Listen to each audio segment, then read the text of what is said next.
Hello friends and welcome back. I'm Nick and this is MSFS Flight Plans, a channel that exists to make sure you always have a reason to take just one more flight and maybe even learn a thing or two while you're at it. So I figured with the recent news about the bridge up in Baltimore, we should probably cruise up here to get a lay of the land, and the city itself is chock full of history and interesting things to see, so I think it's definitely worth a trip regardless of that. And since we've got the brand spanking new Ryan Navion L-17B from Hangar Studios, and I love the other Ryan Navion, so I figured this one would be great, and it is. And since it has this vintage U.S. Navy livery, which is included with it, I figured why not cruise over Annapolis on our way. It's kind of on the way, just a little bit south of Baltimore. And once we get her fired up, as usual, I'll show you our general route on the Google map, which will be about 60 miles in total, probably about 40 minutes in the air. All right, I got some of the stuff done already, like turning the fuel on, so that's good to go. So all I need to do is get the battery on, give it full throttle, and just let the pump peak, and then we'll shut it off. Sounds good. Bring the throttle back a bit. Crack it, and this should fire her up as soon as we hit start. Oh yeah, love it. That's great. Okay, fuel pump can stay off, and after that we need to get the hydraulics on, which by the way is not part of the checklist, and if you don't pull that lever right there, your gears and flaps won't work, so just a little heads up with that if you have this plane. And I think it was the same on the other one too. For some reason that was left off the checklist, and I could not figure out why my flaps and gears weren't coming up. All you gotta do is pull that little guy out right there. Okay, avionics master on.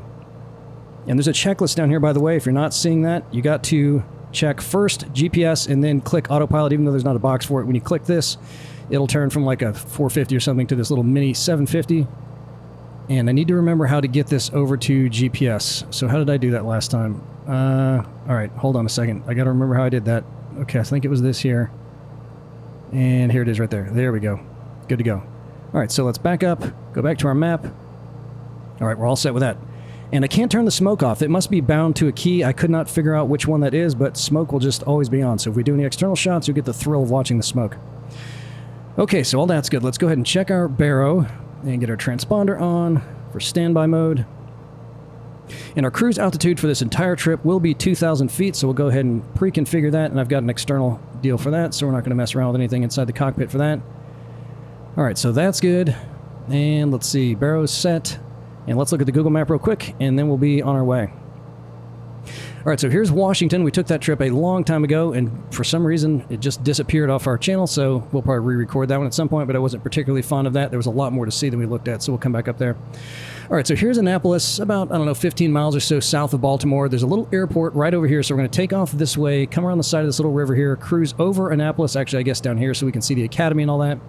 Cruise over the Chesapeake Bay Bridge, which is an in-sim POI and looks fantastic. Cruise on up the river here. Come around Baltimore on this side, circle around it this way, and then we're going to land right here at a little strip that's about 2,000 feet, maybe 2,300 feet, in a little nature preserve right here. So it's going to be pretty cool, I think. I hope. All right, so let's get our yoke back. And parking brake off. And you know what? Let me zoom in on a little NavMap because it's kind of a little twisty turf to get to the runway. We're not far from it, but I don't want to miss it, so... All right, so I need to turn around to our left. Let's do that. Try not to hit anything along the way.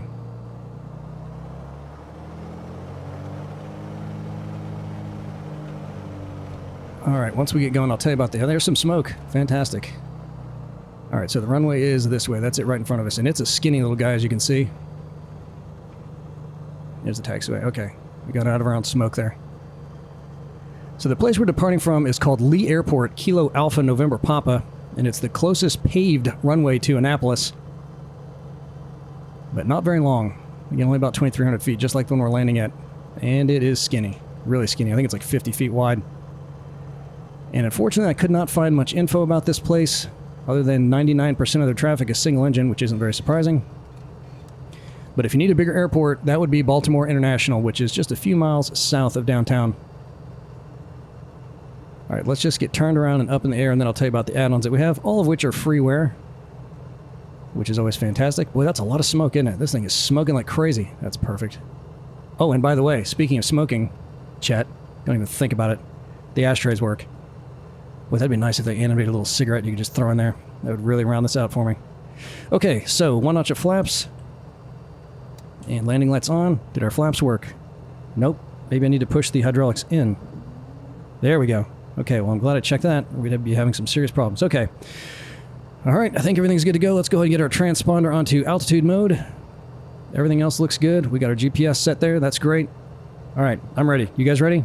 Chet, you ready? He was born ready. All right, let's do it. And it's a little bit overcast for the live weather today, so I turned that off. And we're going to have about a 3-knot crosswind for both takeoff and landing. It might get a little bit bumpier once we get up in the air, but we'll just manage that as it comes along.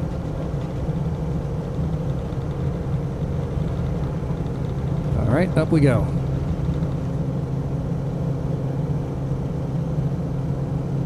Come on, baby. Get on up there.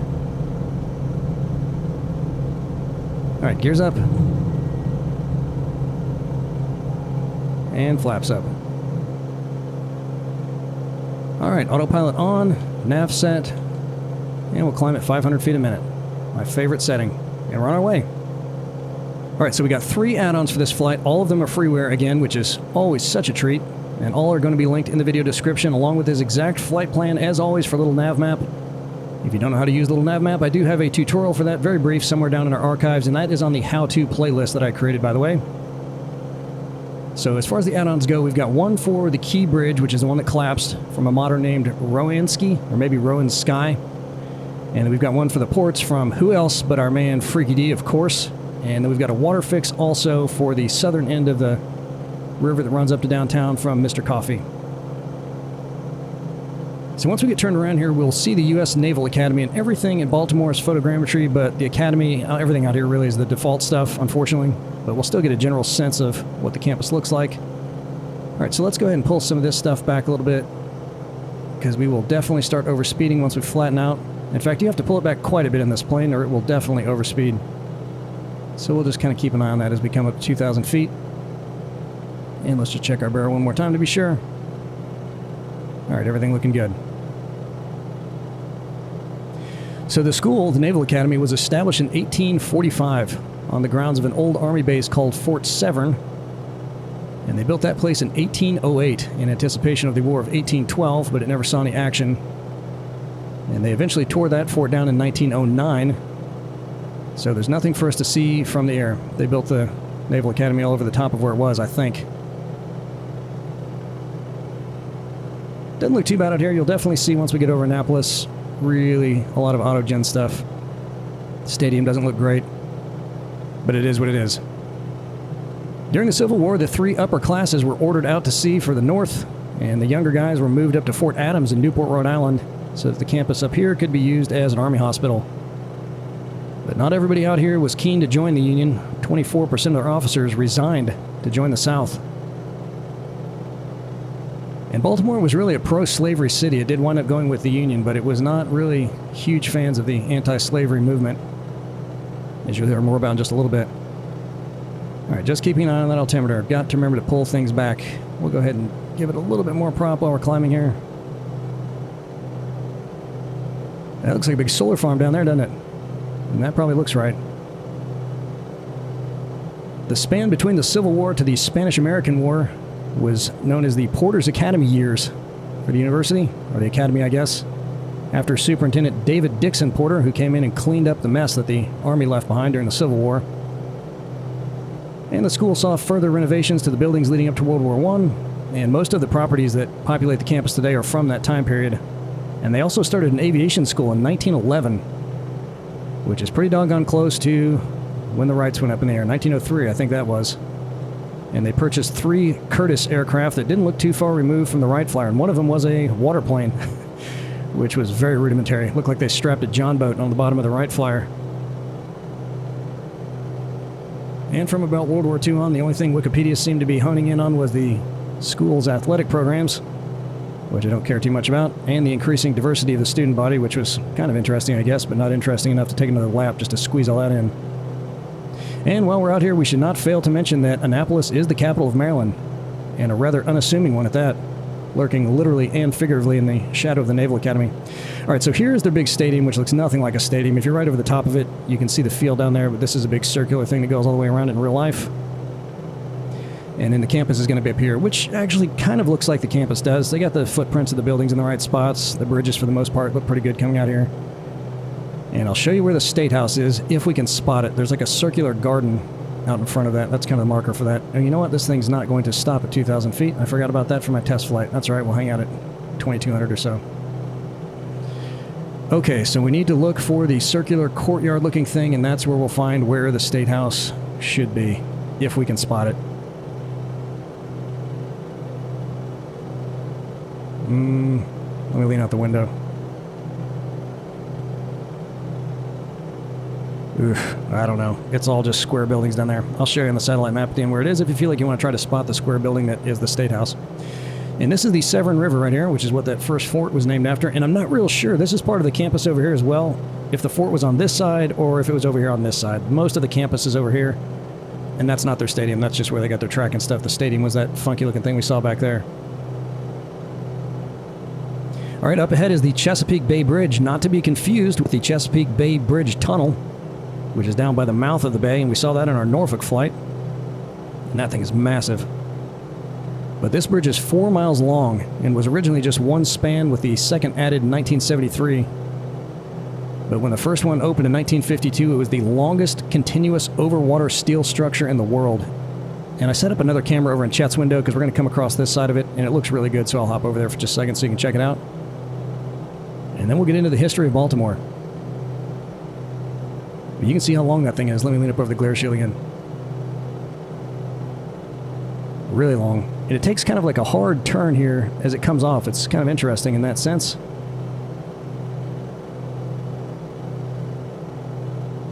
So if you keep going way down that way, you can get to where the entrance to the Potomac is and all that stuff. Head up to D.C. if you want to.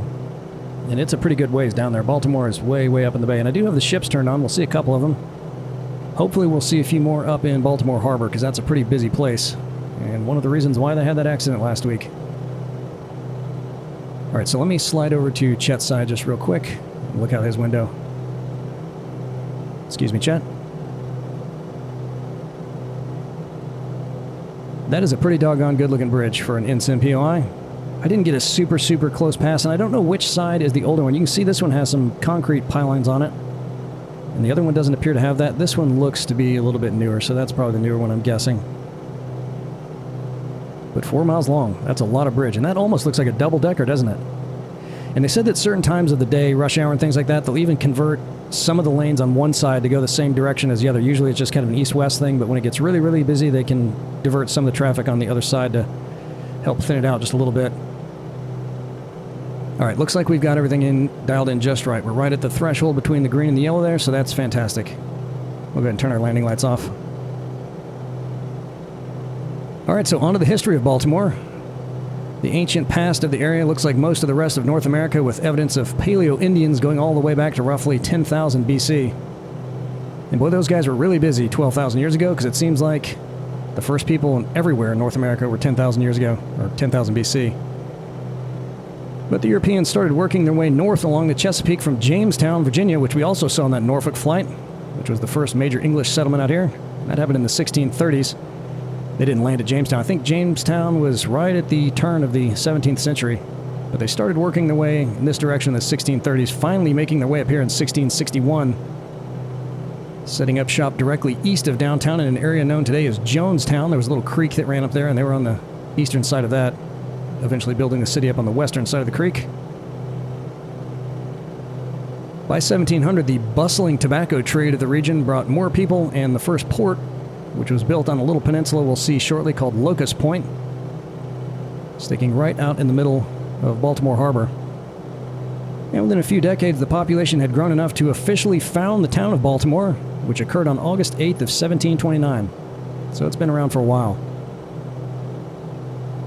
And as was the case where anything in North America could be grown at scale, like tobacco and eventually sugarcane plantations up here, it didn't take long for Baltimore to become a major trading hub for slaves as well, just like Charleston. Not quite as big as Charleston, though, as far as that goes. And in fact, a lot of that trading was conducted at Lexington Market, which is still standing in the center of downtown. They opened that place in 1782, making it one of the oldest continuously operating markets in the U.S. But I don't think there's any slaving going on there today. At least they weren't talking about that on their website if they are doing that. But it looks like it's mostly boutique restaurants. And you better believe they got some good crab cakes down there. What do you think? Want to get some crab cakes? Yeah, you love crab cakes. So do I. When the Revolutionary War kicked off, the colonists, fearing the imminent capture of Philadelphia, moved the Continental Congress up here in 1776. making Baltimore the capital of the U.S. for just 1 year. How's that for a claim to fame? You know, being so close to the city and tucked in between the capital, I'm really surprised more of these little islands aren't more popular. They can see they got a lot of residential stuff out here, but quite a few of these islands, I don't know if you noticed off to our left as we were flying by, not real heavy population. They got a few golf courses, things like that. And right on either side of that Bay Bridge, too. You'd think there'd be a lot more out here. But probably a beautiful little place to live. Especially if you get outside of downtown Baltimore. The War of 1812 is what would permanently cement Baltimore into the annals of U.S. history. That story starts with a local district attorney who boarded a British warship called the HMS Tonnant in Baltimore Harbor in September of 1814. And he was there to broker the release of an elderly prisoner named Dr. William Beans, who had been arrested on accusations of getting some British troops arrested by the U.S. for pillaging local homes in Baltimore. You following all that so far? You with me, chat? He's the one that wrote this for me. The attorney managed to get the good doctor released, but couldn't return to land because he had learned of the British naval positions and their intention to attack Baltimore, so he was allowed to temporarily stay on a truce ship that was sailing with the English fleet. So there he had to sit, knowing full well that both the Brits were planning on attacking Baltimore and what the Americans were about to endure. And all that he could do was watch as the shelling of the main fort in Baltimore commenced the following morning and continued for the next 25 hours. And to his astonishment, as the sun came up the following day, he could see the Americans had endured the assault, commemorating the moment with a poem he called Defense of Fort McHenry, which we'll see very shortly. Not the poem, but the fort. And he encouraged everyone who wanted to try to sing it to use the tune of a drinking song called To Anacreon in Heaven, which had already been used as a tune for another poem he had written in 1805. And I went and listened to that song, and you'll know why it's an important song in a little bit, but I thought it was kind of funny just listening to what would become the song it would become. And the propaganda machine couldn't leave well enough alone, so they started calling that song, the poem anyway, the Star-Spangled Banner, which was officially designated the U.S. national anthem in 1931, replacing de facto hits like Hail Columbia and My Country 'Tis of Thee prior to the switch. And that attorney's name was, of course, Francis Scott Key, after whom the recently collapsed bridge was named. And that's it right up here. This is the Francis Scott Key Bridge.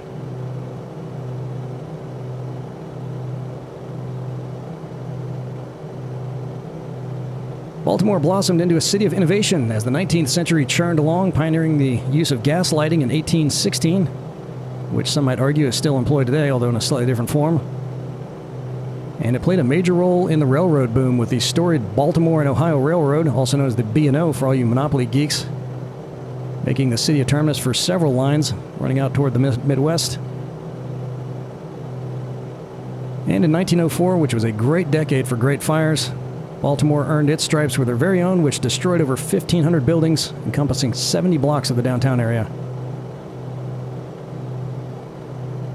And as the city rebuilt itself over the next decade, they figured that would be a perfect time to institute residential segregation ordinances, which they did in 1910, becoming the first in the country to do so.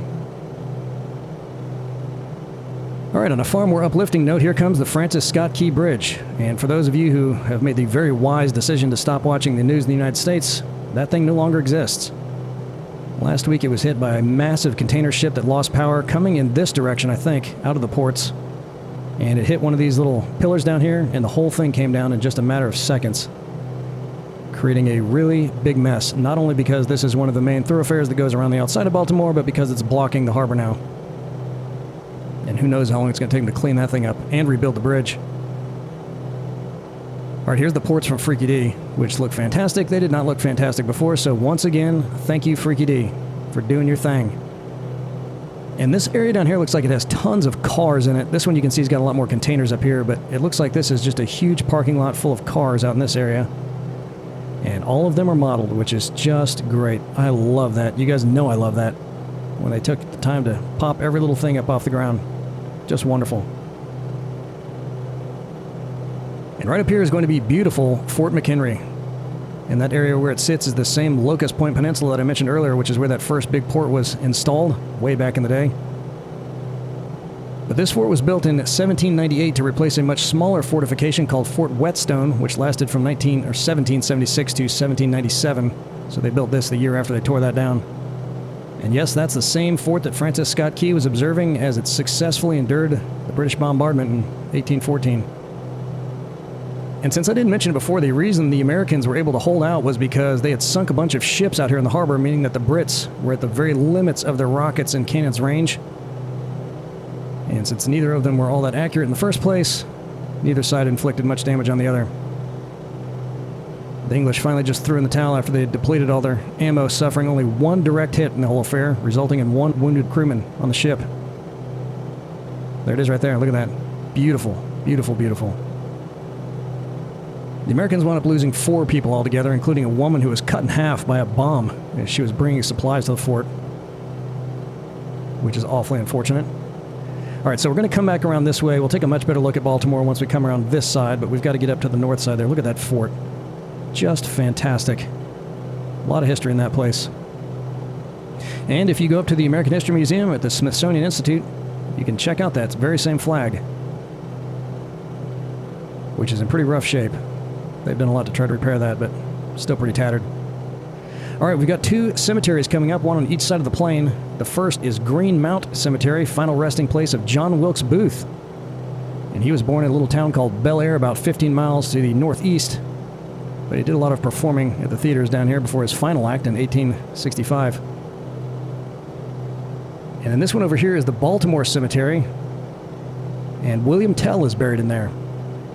Not the William Tell of Swift's folklore. He lived in the 14th century, but Google put a map marker on there saying William Tell was in there, so I guess somebody named William Tell's in there. And here's the cemetery this is Green Mount. This is where John Wilkes Booth is buried down in here. And there was a couple other people, some beer pioneers, and some politicians from Baltimore. I didn't recognize their names, so I figured it probably wouldn't be worth mentioning those guys. All right, coming up on our left in this region right out here is Johns Hopkins University. Go Blue Jays. That's a private research school I'm sure anyone in the U.S. has probably heard of. And it was founded in 1876 after a substantial donation from a Quaker philanthropist of the same name. And that place is definitely a doctor factory. They've got only about 5,000 enrolled undergraduates, but over 25,000 working on postgraduate programs. And somewhere on the southern end of their campus is the Baltimore Museum of Art, which was established in 1914, but they moved everything up here in 1929. See if we can spot it. I think that's it right there, but I'm not entirely sure. We'll check again on the satellite map. I'm not sure how far south that campus goes. Oh, nope, I think this is it right here.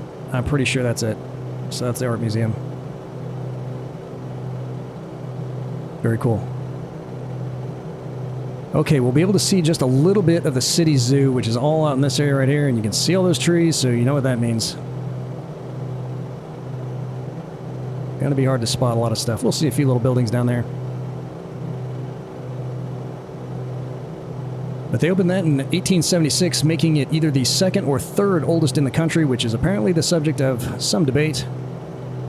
And the land that it sits on is called Druid Hill. And that was named after a guy named Colonel Nicholas Rogers, married a sugar mama, who was the daughter of Dr. George Buchanan, who was part of the commission that founded Baltimore in 1729. And it sounds like all that land and a very large mansion came along with that marriage, and the mansion is still down there. Let's hop outside the plane real quick just to see if we can see that. No, that's not going to work for us.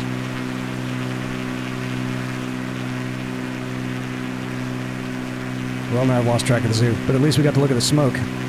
That was worth it. Wish I could figure out how to turn that off. If someone knows, let me know. That's a mall, just as it looks to be. And this is the campus of Coppin University. Coppin State University, which is a small, historically black school that was founded in 1900. And I thought that sounded pretty early for a black college, but it turns out they've got another one in Maryland called Bowie State, which was opened in 1865, making that one of the oldest in the country. And if you're curious, Cheney University in Pennsylvania is the oldest of them all, opening in 1837. I had to check that out. All right, as usual, we have got a lot of stuff to spot real quick as we zip past downtown, so let me start setting it up for everybody. First is going to be the B&O Railroad Museum, and you know they got some cool stuff in that place. And let me just kind of try to get my bearings here so I can make sure we're going to be able to spot that. Okay, we'll see in just a second here. They opened this place in 1953. inside of an old terminal and roundhouse called Mount Clair Station. And it has been referred to as the most significant collection of railroad treasures in the world. And if that doesn't do it for you, they've got the largest collection of 19th century locomotives in the world. So yeah, probably awesome. All right, where is that? There it is right there. There's the roundhouse. They got some trains going in here. Most of the stuff's inside. They got a few more down here. So here come the two big stadiums over here. One is going to be the M&T Bank Stadium, which is right here. That's where the Ravens play. And then Camden Yards is right over here. And Babe Ruth's birthplace is just about over in this area. We cannot see it in the sim. It's just too small, tucked down there, but I'll show you where that is on the satellite map at the end as well. And one thing about Camden Yards, which I have been to, which I'm very grateful for, is that they were the first to buck the trend of the multi-purpose stadiums. When they opened that in 1992, it was one of the first to re-adopt the jewel box retro look designed specifically for baseball, and it's a cool-looking place. And the only other two parks in the U.S. that are still functioning like that are Wrigley Field and Fenway. Okay, so over here we're going to have the Convention Center, which is right here. And the Science Center is that little thing right there. And we're barely going to be able to see the USS Constellation, which was the last sail-only warship built by the Navy. That's it right there. See that little thing? And they got a little World War II sub down there, and their aquarium's right down here, which is kind of doesn't really stick out at you too much. But the Constellation was launched in 1855. Unfortunately, didn't see too much action, or maybe fortunately. It spent most of its time patrolling the Mediterranean and the coast of Africa, hunting down slave ships. Alright, so we're on our way into our final here, so let's go ahead and start slowing down and coming down. I'm going to come on down to, I guess, 1,100 feet for now. Oh, and you know what? The altitude thing's not working, so I'll just drop our vertical speed and keep an eye on that. So this airport that we're coming into is called Essex Sky Park. And the place has been around for almost 100 years and is the last light general aviation airport in Baltimore County. And they said it originally had a water runway too, but I couldn't see that in little NavMap or in the sim, but I suppose you could just land down on the adjacent river if you really wanted to. This is the river right next to it here. The airport's going to be right down in this area. And I have not landed here yet. I landed at a different airport on my test flight, so we'll see how this goes. This plane can handle short fields, no problem. But one interesting thing about this place is it sits on the western edge of a big nature preserve, assuming you find things like that interesting. So all this out here is the nature preserve. All right, we really need to slow down a lot, don't we? Look at that, we're already in the yellow. Okay, a few quick announcements before we put this baby down and take a look at little NavMap. And you may want to stick around for that because there's a few sites that I bookmarked that we didn't get to see, and then again some of those smaller spots that were just too hard to see even on this route. I'll show those to you.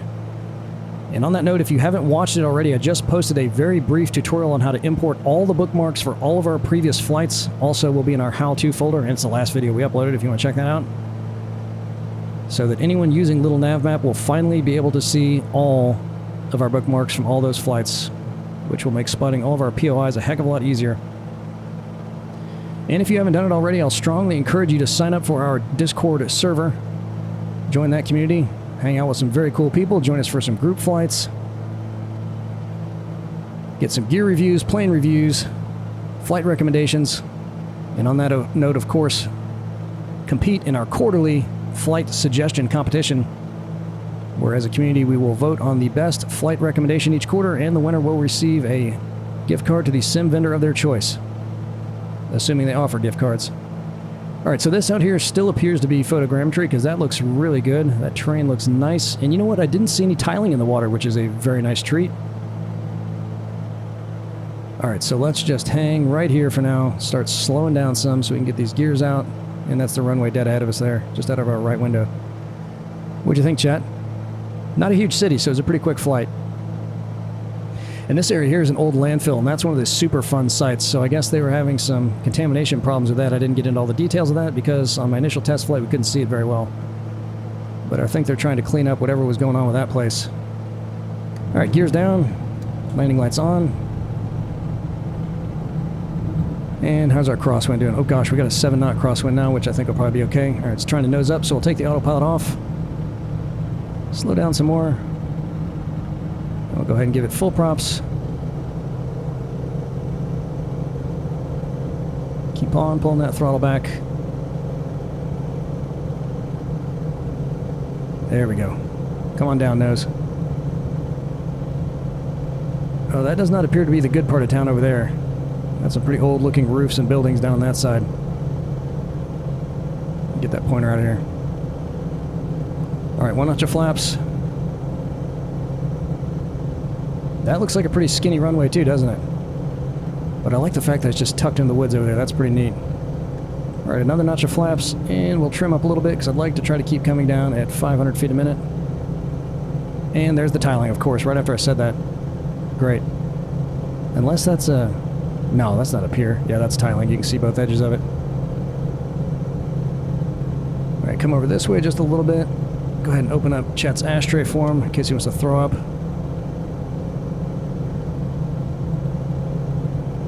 And last notch of flaps. Trim up a little bit because I feel a little bit low. And try not to stall. Man, come on, I've got almost full throttle again here. Stay up in the air, baby. Stay up in the air. We're almost there. We're almost home. So, again, I keep teasing out that Budapest flight. Yep, it's in the hopper. We got a flight recommendation along the southern coast of Australia without any real landmarks to look at, but it is just a stunning beachfront trip. We're going to do it in a pretty fast plane. I think we're going to do that Pilatus trainer. What is the PC-12? The one from Iris. Really cool flight. Just beautiful, beautiful. Won't be real long, but it's a nice trip if you just feel like chilling out a little bit. Alright, come on. This thing does not want to stay in the air. I'll trim it up some more. Ooh, get some wind. Try not to hit any trees. Come on, don't stall. Man, I love it. Real handful. Oh my gosh. That is a skinny runway. Oh my gosh. Well, not a great landing. At all. But we made it. Ugh.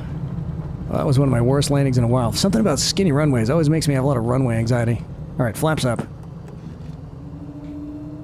Well, I'm glad I opened up your ashtray, Chet. I almost had to throw up in mine. Alright, so we won't come all the way back to the airport. We'll just kind of pull over in a little turnaround area over here, and then we'll check out a little NavMap. Well, that was a rough landing. Alright, but we made it. We're safe. And it seems like the gears are still on. Okay, parking brake on. Look at all that smoke blowing everywhere. Great. Alright, so let's just go ahead and pull this back. And then we'll cut our ignition. And save our battery. Alright, so here's a little nav map. Let's look at what we got going on here. Alright, so there's Lee Airport. And there's that little river we came around first. So here's where the base and all that is. You can see the stadium. I mean, it kind of looked like that, but they had all this stuff on this side, which didn't get modeled at all. You couldn't see the bleachers or anything. If you're right over the top of it, you can see the field down there. Not real impressive as far as that goes, but again, it wasn't photogrammetry. So there's the State House. Tiny little thing. Look at that. Just surrounded by houses and everything. Not a lot of fanfare at all. There's probably a few government buildings here, but does not look anything like most state capitals that we've flown over. Boy, a lot of little ships down there. Look at all those little boats and everything. Cool. And then here's the Naval Academy. Really cool. Just a beautiful looking complex. Really, really nice. All right, so again, this is part of the academy over here, and I don't know if maybe this is where they were trying to land their early Curtiss waterplane they had, but they got a little strip over there that you can land it if you'd like to. Not real long either, about, what, 2,600 feet? There's the Chesapeake Bay Bridge, all 4 miles of it, and then we cruised on up this way. And the name of this river, I didn't want to try to pronounce it because I knew I'd embarrass myself, but one of you from Baltimore, tell me how you say the name of this river. It's funky looking. And this down here, doggone it, I forgot to even put it in my notes, is Fort Carroll. Don't know the history of that place at all, and there's not much to see in the sim. I mean, you can tell it's 1, 2, 3, 4, 5, 6 hexagonal, I guess, but not much to see. It's all treed over. And there's where the bridge was. So a couple more forts you might want to try to spot. This one's got a couple of batteries in it. Again, it's kind of treed over. This is Fort Armistead over here, and there's another one down here, which is, it did not look good at all. But they got batteries all down here, which you can kind of see, but they made them look like buildings. And this was an old, this is abandoned now, I think, VA hospital that was out here. But that was Fort Howard out there. And then once we get up in this area, this is where it all turned to photogrammetry. I very intentionally flew directly over this port because this one doesn't look great at all. They tried to do photogrammetry with it, and none of this stuff is built up in the sim yet. It's all just dirt and stuff, but it didn't look really great. So you may want to try to take this just as we did, unless you want to see some cranes and stuff that don't look great. This up here looks real good. This is where Freaky D did it. And look at this thing down here. I didn't fly over here to check it out. This is called the Curtis Creek Ship Graveyard. And since we weren't seeing it, I didn't look at the details of that, but look at this. They got a bunch of sunken ships out there. Might be worth checking out. I doubt you can see it in the sim unless you can see that one, but they probably made it just a regular boat if you can see it at all. And what the heck is that stuff? I bet it's some fishing nets. I bet that's what that is. Okay, so we came on up here, and then here is Fort McHenry. Look at that beautiful, beautiful thing. It looked just like that in the sim. Just great. These roofs were a little bit redder than they appear to be in real life, but it looks fantastic. A lot of history in that place. So we came up here. That was just a big park we didn't see because it was on the other side of the plain. This is where William Tell, somebody named William Tell, is buried. And this is a pretty neat looking high school out here, Lake Clifton High School. They got a nice big complex. I thought that was something much more significant than high school, but it's neat looking. They might even have a planetarium. Look at that. And here's where John Wilkes Booth is buried in Greenmount over here, and his grave's right about there. So if you're coming out here to visit in real life, head down that direction.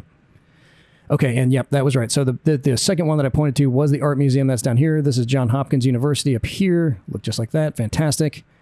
And then here's the zoo, which unfortunately we just could not see that much of. Really not much to see at all. I was hoping we could see the mansion. That's where the mansion is right there, which is big. When you see it from the ground, it looks a lot bigger than it does from up here. But that is heavily treed over, isn't it? That's why we couldn't see anything. Coppin State right there. And then we get down to here. This is where all the action is. B&O Railroad Museum. So you can see all the trains they have out there. I think their big locos are inside of that thing there. I'm a huge fan of steam engines. Huge fan. There's the Ravens place. There's where the Orioles play right there. And here's where Babe Ruth was born. That little house right there, which they probably made some kind of museum out of. No way you could spot that in the sim, not flying over like we did. And this is their big medical center. You can see that in the sim if you're looking for it. And this thing here, which is also very hard to see, but definitely worth mentioning, this is called Westminster Hall. It's a church, and this is where Edgar Allan Poe is buried. Right in their little cemetery yard there, which I thought was fascinating. There's their big arena, and they might even have a basketball team that plays there, but I don't follow basketball at all, so if they do, I don't know. Convention Center, Maryland Science Center, that looked good. Constitution was parked over here in the sim, but it's parked over here now. And you could kind of tell that it was a tall ship. If you flew right over it, you might see some of those masts sticking up. And on their website, they said, on the Fun Facts About Baltimore website, they said that this thing was the largest 5-sided building in the world. And I bet you can think of some other 5-sided buildings that are significantly larger than that, so I don't know what the heck they're talking about with that. It's not even the tallest, so I don't know why they said that, but they said it. Maybe they're just looking for reasons to come out here. So this is the World War II sub out here, the USS Torsk, which you really can't see very well even here, and you definitely couldn't see in the sim. Here's where the aquarium is. And I think this is part of the aquarium over here too as well. This isn't anything special. It just looked like it had like a plastic surgery place or something like that in it. At least that's what it said on Google. This is a public works museum. And I thought it might be like the pump house that we saw in Boston or the one we saw down in Melbourne, but it's not. It's just like here's how we lay sewage pipes. It didn't look very interesting at all when I looked at their website, but if you want to check out how people lay power lines and sewer lines, check that out. And then we just came on in for our landing, and there's that super fun site, which looked a lot greener than that in the sim, but I guess they're having some trouble with that. They're having to pour all that money into cleaning it up. And then we came in for that very rough landing, which was fun despite being rough. And that's it. That's Baltimore, guys. Stay tuned. A lot of cool stuff coming up. As always, I learned tons and tons of things, had an absolute blast, and I cannot wait to see y'all again in the skies. Later.